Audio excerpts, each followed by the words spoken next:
Hi. Welcome to Cliff Alerts. Today we're going to be talking about OWN Network's reality-based television series, Ready to Love, Season 6, Episode number 8. There's the solid drum roll? Yeah. Oh, okay, I got it.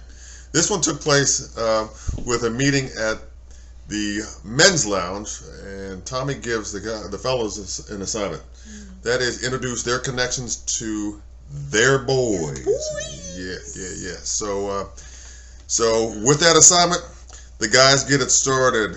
First on deck was Paul. And Paul met up with his boy Chill Bill. Right. You got it right, Fred. Go on, I'm proud of you. Shut up.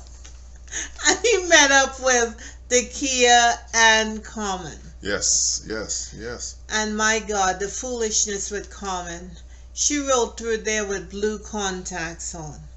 Now, forgive me, but last week her ex-boyfriend Marcus was saying that she meets with high-level athletes and clients. Is she wearing blue contacts at this meeting? I take it you were not a fan of that.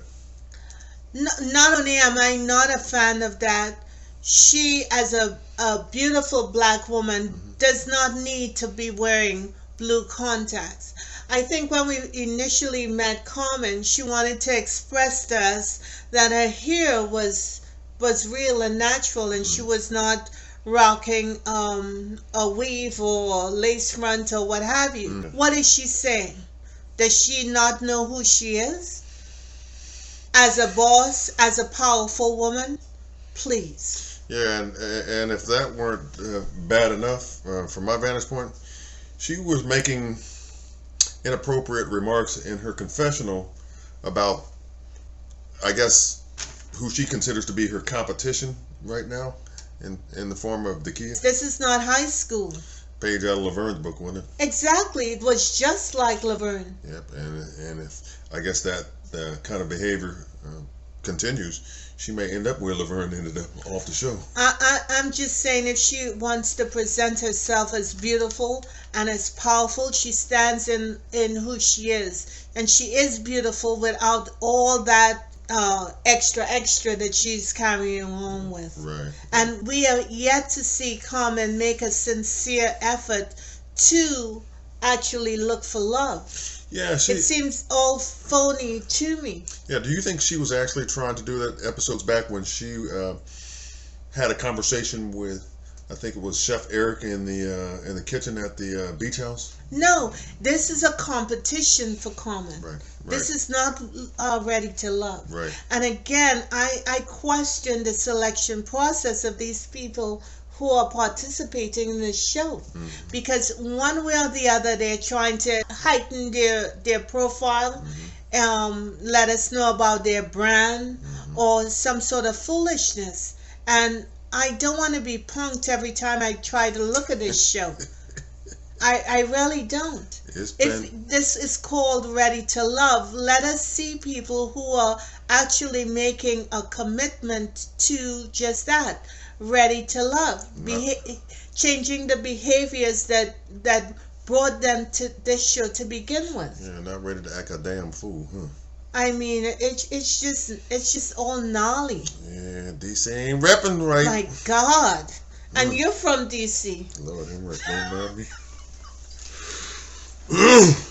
Anywho, next up was amongst the fellas was Tori, who got together with his boy Ash to meet his two, I damn sure can't say connection because he ain't got none.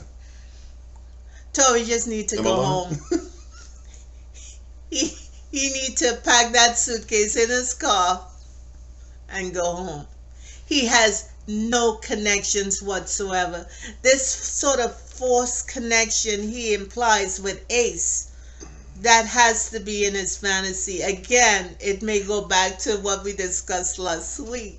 So you have to go watch us. Yeah, and not only that too, but just to kind of continue on with this faux kind of rapport with Sabrina is just Oh, and Sabrina brings the man a gift. Mm-hmm. Okay, ladies, we know what that is all about.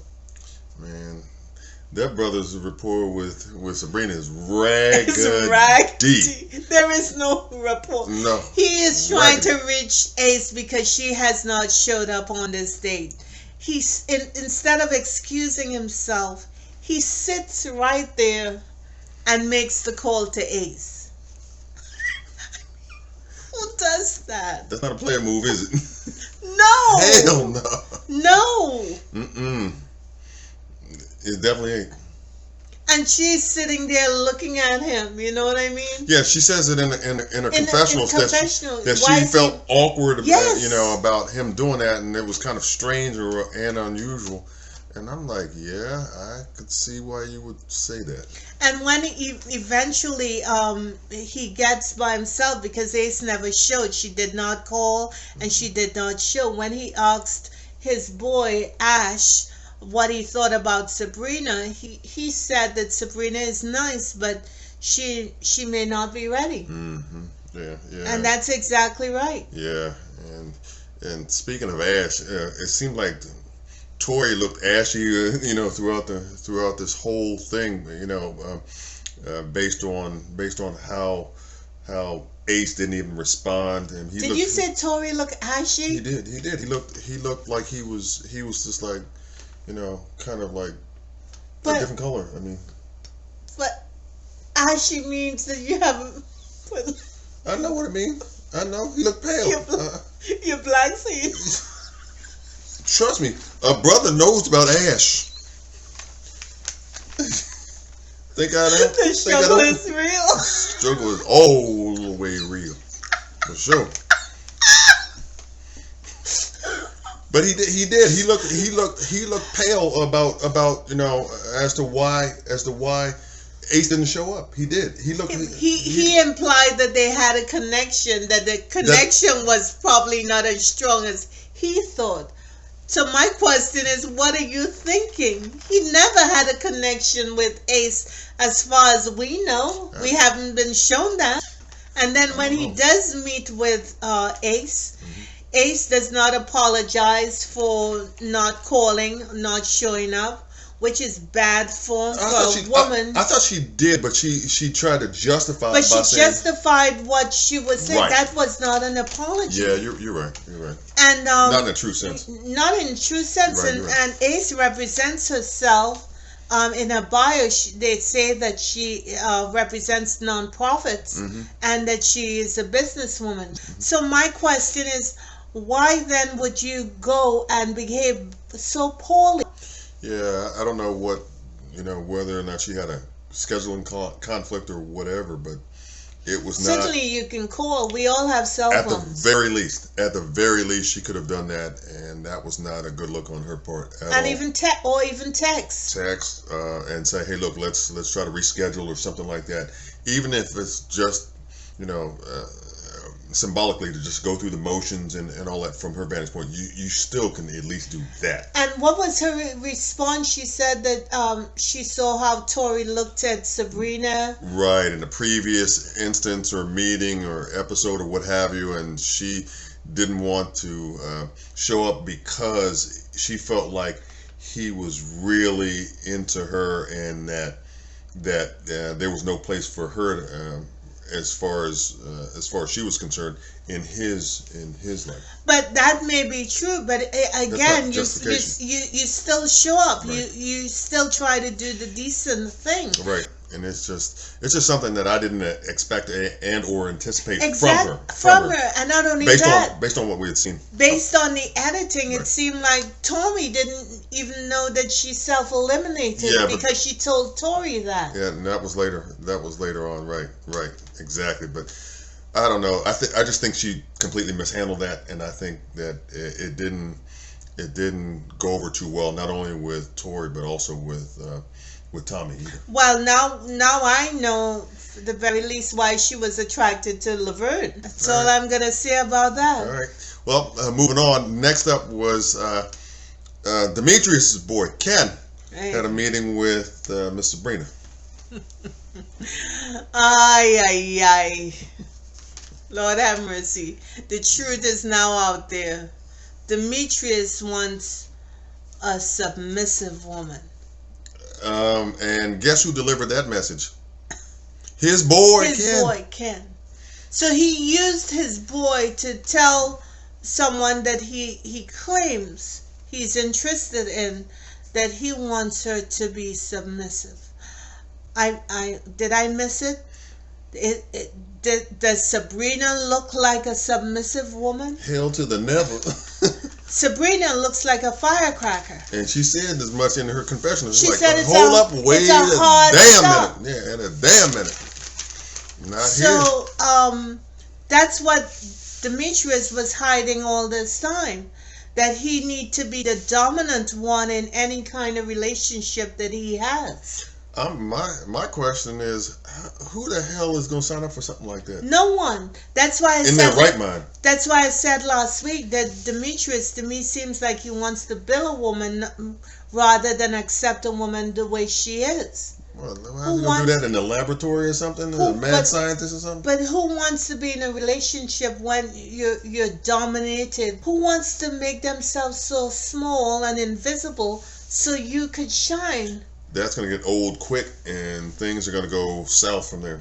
So at that point, again, Demetrius was hiding this, and he didn't even have the what to tell Sabrina that to her face. He used his boy to let her know that. Well, that having been said, I think the overall tone of the meeting between the three of them, Demetrius, his boy Ken, and Sabrina, was informative, but it kind of felt to me like a business meeting. Yes, it was. That's how it kind of came across, the vibe that I got from it. Again, none of these people seem like they have a connection at all. It's all surface, or maybe an initial I'm attracted to you or what have you. But if you go deeper and start digging, they're not suitable for each other. And I think that this was just something that was, do I want to say inauthentic in terms of a whole scenario? Yes. Maybe it was. Yes. Yes. Yeah. Who's next? Clifton.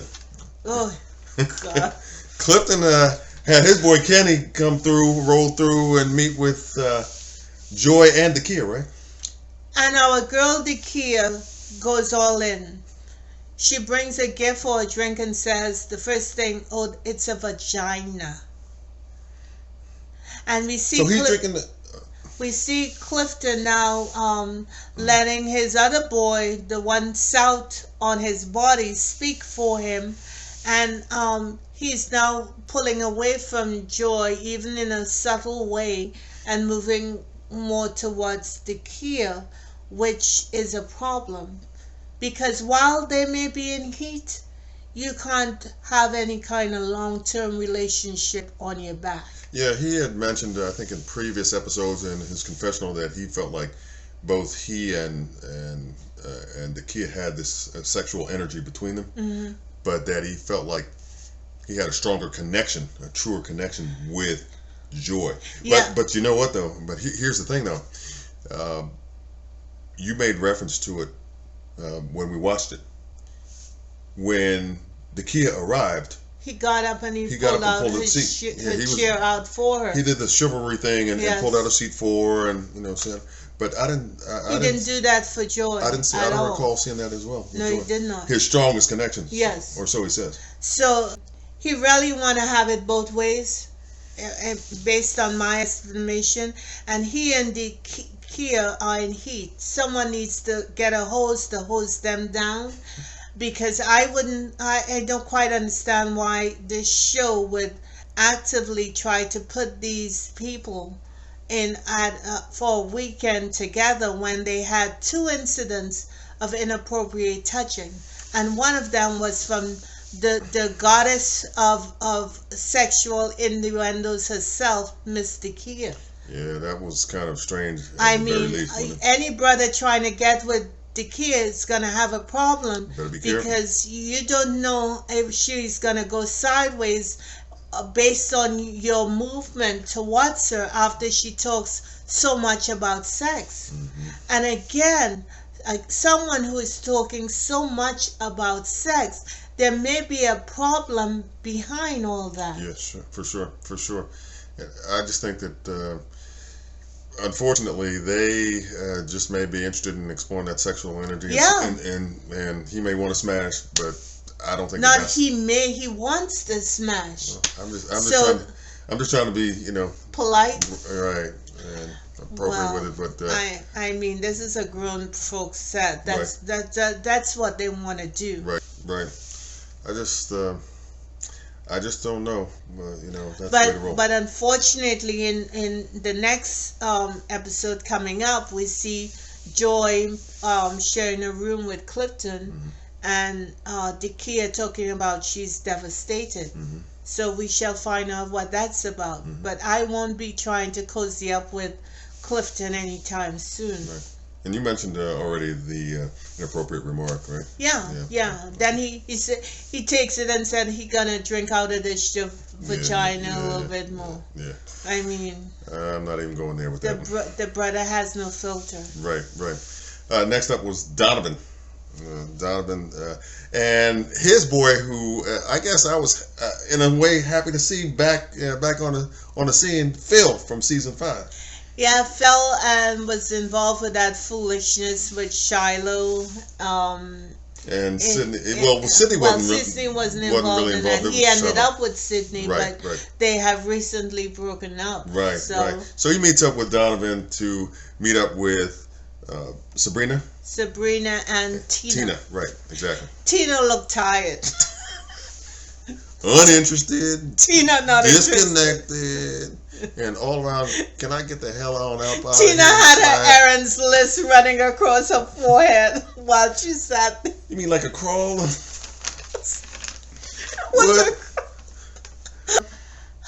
The person she was connected to, you could tell she felt something for, was Paul. But that was because she wanted that security that he could provide. Right. And since her ex-boyfriend blew that up, deflated, her whole thing her vibe is gone. She really wants her off the reservation. Can you say self-eliminate? Yeah, it seemed like that's what it's gonna do because she went AWOL. Right. Before she gets voted off next episode, maybe.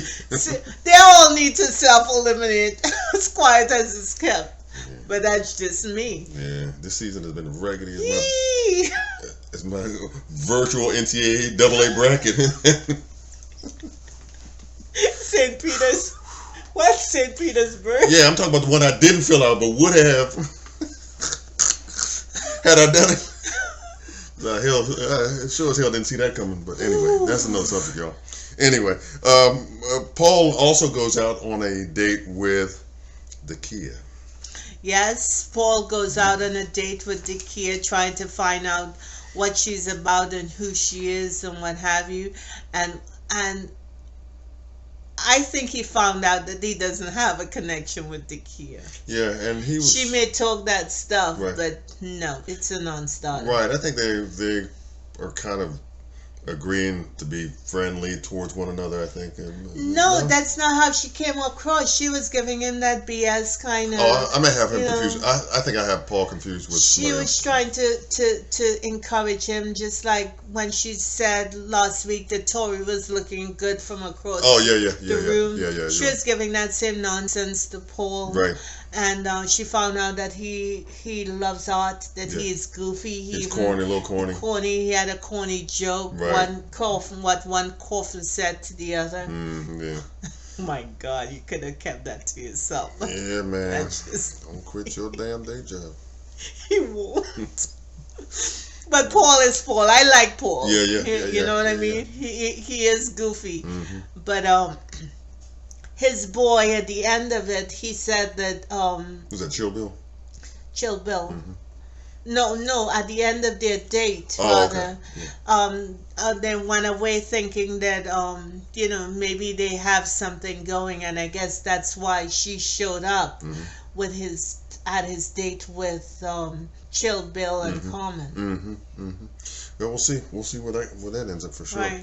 Then the episode ended with the fellas reconvening at the men's lounge. It didn't seem like when Tommy asked them, who were they not feeling, that they could come to any kind of consensus about that. Right. They all named somebody yeah, different.